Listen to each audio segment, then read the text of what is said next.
next guest, a talented actor you know from movies like Terminator, Dark Fate, and shows like Fubar. He stars in the critically acclaimed series The Last of Us. The second season airs Sunday nights on HBO and streams on Max. Let's take a look.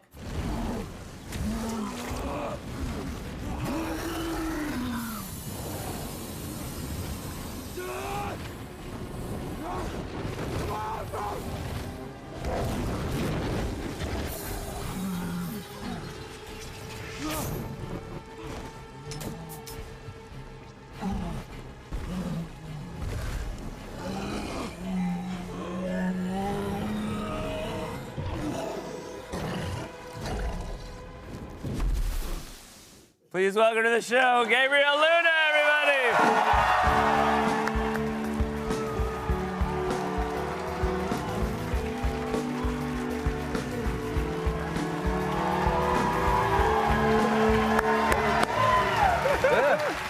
You know, after that clip, it would have been so funny if the mushroom dude walked out. I know, yeah, that's what I thought might happen.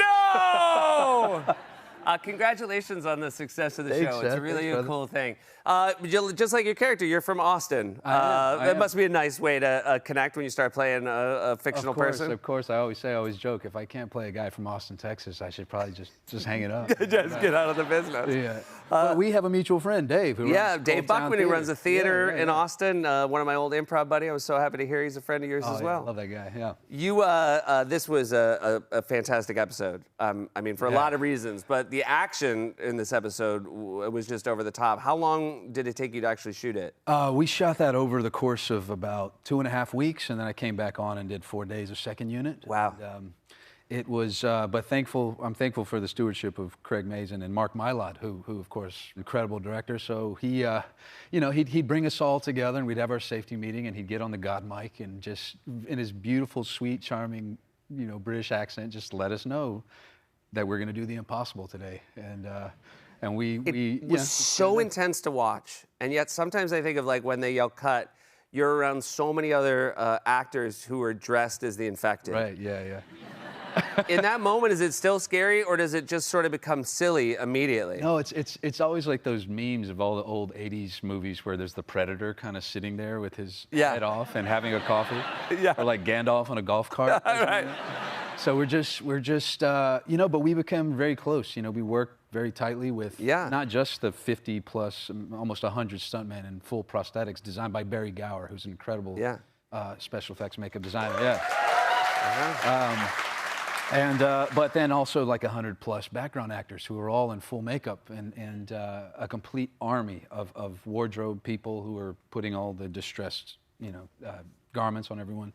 But you'd be walking around, and after a while we're having this big fight. Many of them are supposed to be kind of dispatched, and they're just laying all over the ground. And it's just a minefield. I don't know what is a real person and what is like a dummy. And so at some point I look down, I'm like, you guys doing all right? 3 heads will pop up, and we're like, we're good, Gabe.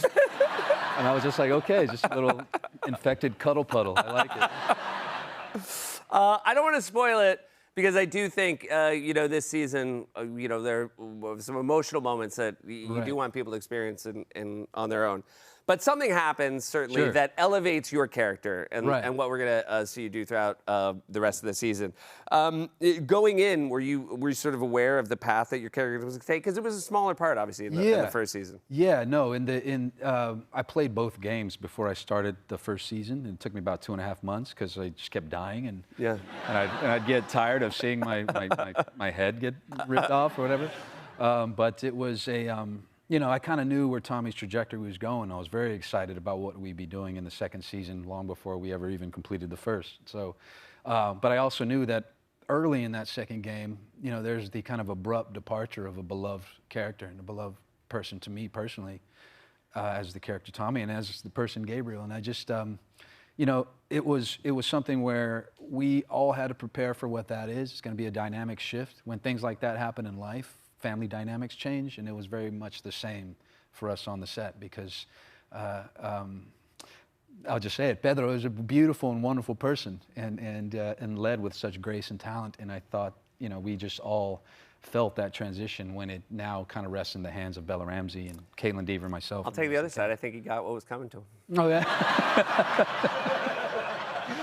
You know, I met him too. I know a different Pedro than you. I know. That's one perspective. Yeah, the whole story is about perspective. Yeah. Absolutely. You're about to work with Chris Pratt on a show, season 2 of Terminal List. Yeah, very excited. And Chris is fantastic, friend of the show. Yeah. You know Chris's father-in-law, Arnold Schwarzenegger. You've worked with a couple. Did he help make the connection with Chris? Well, so actually, Chris and I first talked about the Terminal List at Arnold's Christmas party. Wow. Before the pandemic, he would have these 200-person big Christmas parties. You know, Dolph Lundgren, Danny DeVito, Sly, everybody's there. I mean, that's a good list right there. Yeah. I mean, the rest of them could be the infected. I'd still go to that party. And so we, coming back after the pandemic, Lynn, his assistant, sent out the invitations. We got the invitation, pulled up expecting to see the 200 people and also all the animals that he has there. There's an animal sanctuary that he's friends with that brings kangaroos, and beavers are in the pool. Alligators are on the kitchen island. Clint Eastwood will kiss an alligator on the nose, you might see. And it was, so you're expecting to see all the animals, but really it was just a small family gathering. There was like 20, 25 of us. And I'm sitting at the table with Chris and Arnold's eldest, Catherine, his wife, Catherine. And Terminal List had just come out. He's like, hey, man, if this goes to a second season, there's a part that's great for you, and I'd love to have you in it. And I was like, man, I'm there for you. It sounds good to me. And he's like, well, let's keep it in the family. I was like, it's a good idea. I like that. And then, a lot happens. Strikes happen, time goes by, and luckily the window opened and I'm there. And he's a man of his word. He kind of came knocking, and we set it up. And I'm doing looping at Warner Brothers in the booth for The Last of Us. And Arnold calls me like middle of the session. And I answer, and Craig's like, what's he doing? And then Arnold's like, what are you doing? I'm like, I'm in the booth at Warner Brothers. We're doing, ADR for the show. He's like, all right, that's good, fantastic. And then I see Craig Mazin in the corner. He's like, that's Arnold Schwarzenegger. That's the only person that sounds like that. Now, when Arnold calls you, does he FaceTime you? He only FaceTimes. He only FaceTimes. Yeah. And he calls you. Yeah, well, we call each other. If you FaceTimed him now, would he answer? Yeah, we could try, yeah.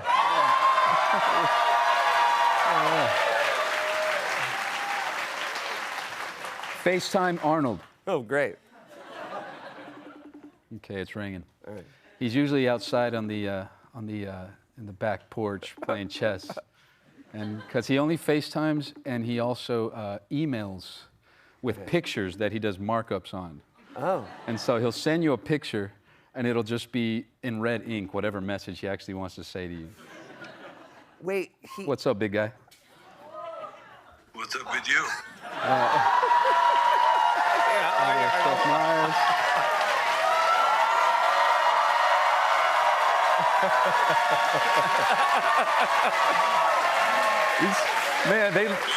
I'm here in New York City. What are you doing? I'm here. We're doing Late Night with Seth Meyers. Do you really have beavers in your pool? He's fantastic. He's a great host. Oh, Your show, Gabriel. he's the best. It's really not. You took so many rings to answer that I thought he was making it up.